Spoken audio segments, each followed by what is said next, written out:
You might not think you're at a big risk of cyber attacks because you're not a tech company. You might be a manufacturing company, a retailer, or some other non-tech type company. But cyber attacks are actually more common in non-tech companies. And your actual building, your structure, your facility might be the target. How is that the case? Well, every building has many, many types of digitized management systems. Your HVAC is probably connected to the internet. Your fire alarms, your access key code swipers, security cameras, security gates, all of those items are basically mini computers connected to the internet. And because they're not full-fledged computers with a screen, many times the firewalls and cyber defense isn't fully optimized for those kind of devices. Hackers are targeting those types of resources, those types of objects and technology because they're easy to get into and they're not easy to discover that there's been a hack.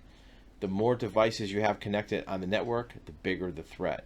All they need to do is get into one device. We had a case where a client had a security camera at a car dealership. The hackers got into that camera. The camera was connected to the internet.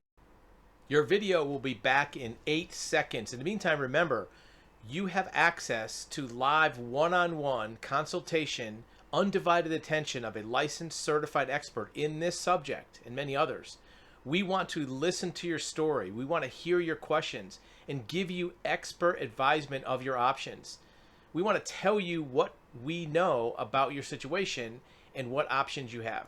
Now back to your video. Net connected to their server. They found all their passwords, all their accesses, and were able to get into their accounting, their payroll, their accounts receivable, all of that, just from a security camera. So make sure as part of your best practices, you look at the census of devices on your network. And it's easy to do. An IT person can do it and monitor those.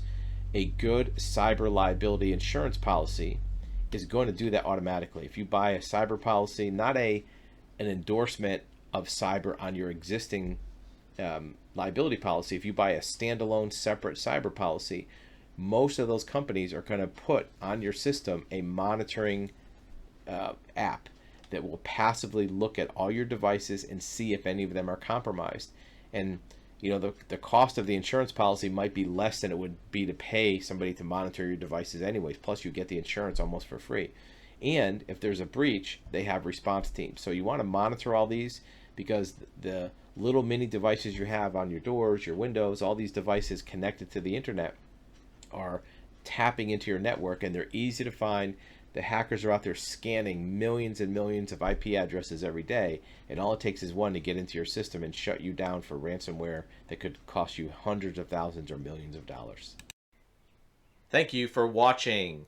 Remember, you can access live one-on-one personal consultations with a licensed private investigator, a licensed commercial insurance broker, licensed certified real estate title examiner, also a certified civil court mediator. So if you have a need to talk to an expert in any of these fields, or even a licensed building general contractor, you can click the link below, actualhuman.com, and arrange a live one-on-one undivided attention with a licensed expert where you can ask any questions, get information about your situation, and we'd be glad to help.